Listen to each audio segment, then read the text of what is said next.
राजनीति है, देश को खोखला करने वाली राजनीति है, तो भाई को भाई से उलझाने की राजनीति है। ये राष्ट्रवाद की बात करते हैं।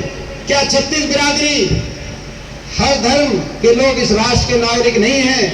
तो ऐसे ऐसे नारे आप देते हो, कहीं आप नारा हिंदू मुस्लिम का देते हो, कहीं हिंदू सिख का देते हो, कहीं महाराष्ट्र में मराठा गैर मराठा का देते हो, उत्तर प्रदेश में अहीर नॉन अहीर का देते हो, कहीं जाट गैर जाट का नारा देते हो।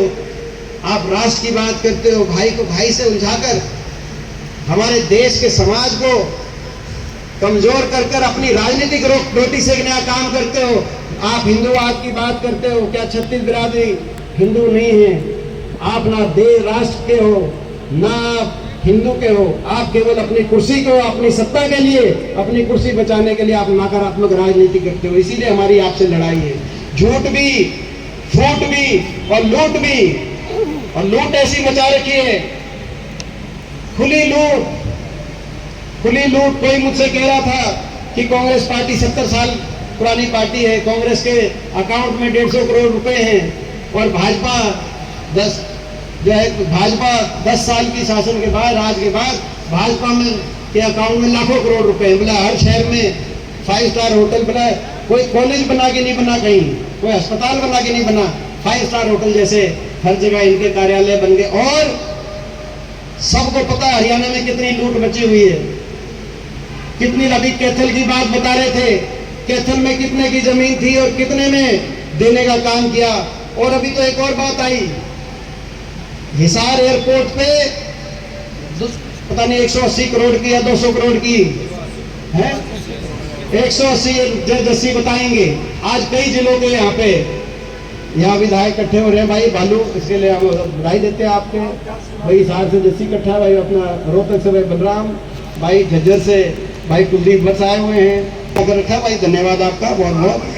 तो भाई ये बोला जी एक एयरपोर्ट का उद्घाटन करा रहे हैं, एयरपोर्ट का उद्घाटन प्रधानमंत्री आ रहे हैं, जिसका उद्घाटन मुख्यमंत्री भी पहले कर चुके 2-3 बार।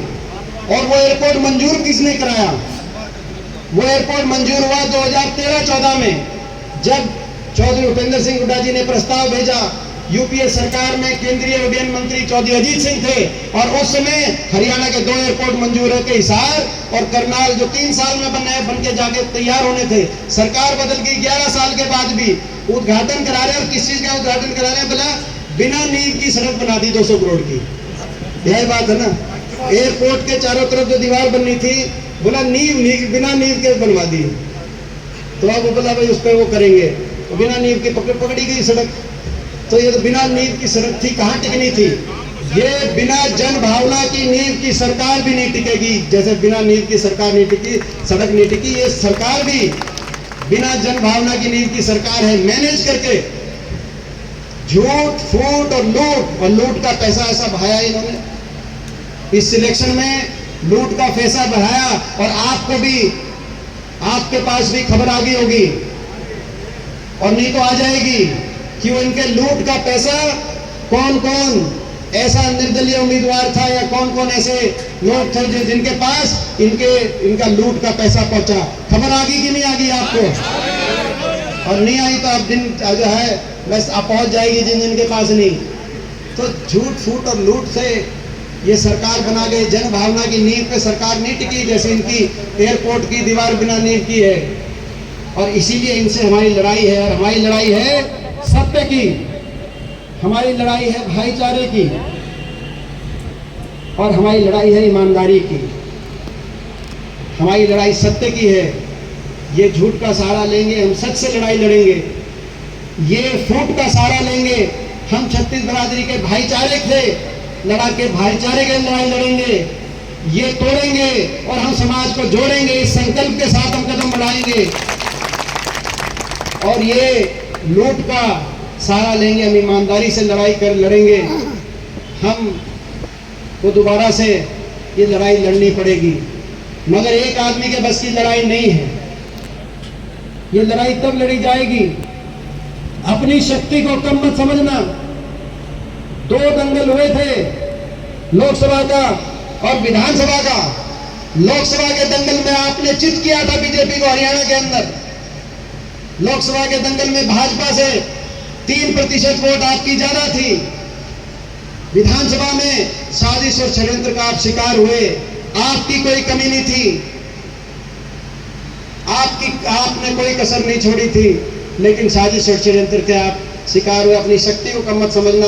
नायब सैनी जी विधानसभा में खड़े होकर कह रहे थे हरियाणा में विपक्ष खत्म हो गया, हरियाणा में कांग्रेस पार्टी खत्म हो गई, बोला विपक्ष खत्म हो गया। नायब सैनी जी का मैं सुन रहा था, मुख्यमंत्री जी का। मुख्यमंत्री जी को मैं कहना चाहता हूं, जितने मत आपको मिले थे लगभग उतने मत विपक्ष को मिले हैं।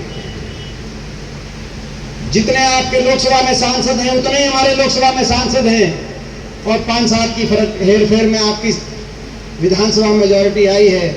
आप विपक्ष को नकार के अगर आप चलोगे तो जो अनिल विज जी की स्टेटमेंट आई कि 6 महीने से मुख्यमंत्री जी उड़न खटोले पे घूम रहे हैं, तो फिर भाई बीजेपी का घमंड उड़न खटोले पे घूमता रह जाएगा।